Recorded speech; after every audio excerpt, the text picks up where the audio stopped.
For the past 18 years, there has been one man leading the Milwaukee County District's Attorney's Office. But come this time next year, that will change. Tonight, Stephanie Grady goes one-on-one with DA John Chisholm about why he's deciding to hang up his prosecutor hat for good.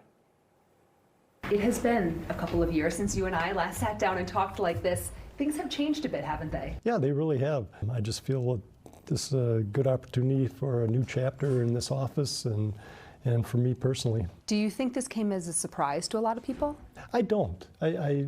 Not the people within the system itself. When did you know in your heart that you were done? Over the holidays, I really had to come to the decision of whether I had what would be another 5 years in me, because my personal approach to things is if you run for something, you're in it for the long haul. I had to talk to my wife. She's been an incredible partner in this entire journey, and it's required a significant amount of sacrifice on her part as well. And we just both concluded this was a good time in my life and her life for us to look at different options. Why now? More than anything else is my sense that the office is in a really stable place right now. And I say that we've just come out of a very tumultuous time and a very challenging time. But a couple things happened in this last year. Not the least significant was the budget that came out that finally compensates our assistant DAs at an adequate level. And I think that we're finally coming out of the pandemic backlog and the difficulties that we've experienced for the last 3 years. I think that's starting to get back under control. Looking back on your time as district attorney, what are you most proud of? I'm proud of the people that I've been able to either work with, work for, but more importantly, the people that I've been able to bring into the profession. Is there one case that maybe still keeps you up at night that maybe you wished would have played out differently over your time? Well, you know, there's so many. I think obviously the ones you think about are the ones that you lose, just to be blunt. You never want to lose a case where you're convinced that the person is responsible for a really horrific crime.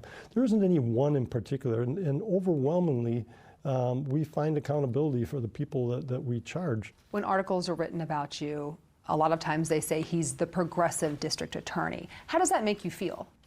Yeah, that's an interesting point, because I made all of these substantive changes long before the word progressive DA was ever even used by anybody. So I started the process of reform in our system immediately upon election. So it started in 2007. If you remember, I invited the Vera Institute of Justice, for example, to come in and examine our charging decisions to determine whether there was any racial disparity in any of our charging decisions.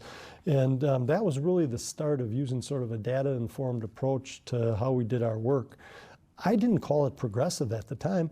I called it doing what I told the community I would do, so that they would have faith that the DA's office was making decisions based on what people had done, not on the color of their skin. What do you think is the biggest issue that's facing Milwaukee County right now? When you leave this tenure, what are you most concerned about?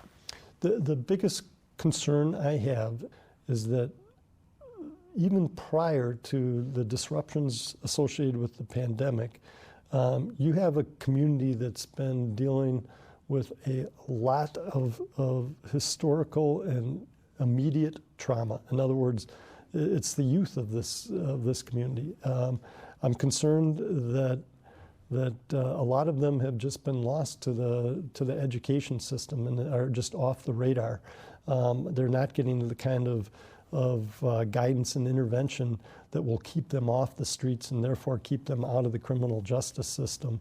In your statement that you released on Friday, you said, "It's time for me to pursue new endeavors." What new endeavors? I don't know. I've got some time to think about that.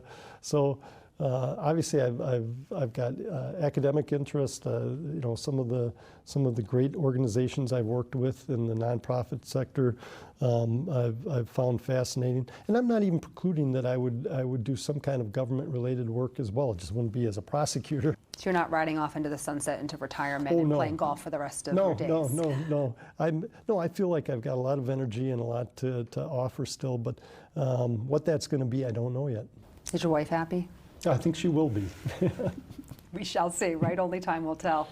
Yeah, she's been great. She's been a tremendous asset to me and to this community and the support that she's provided.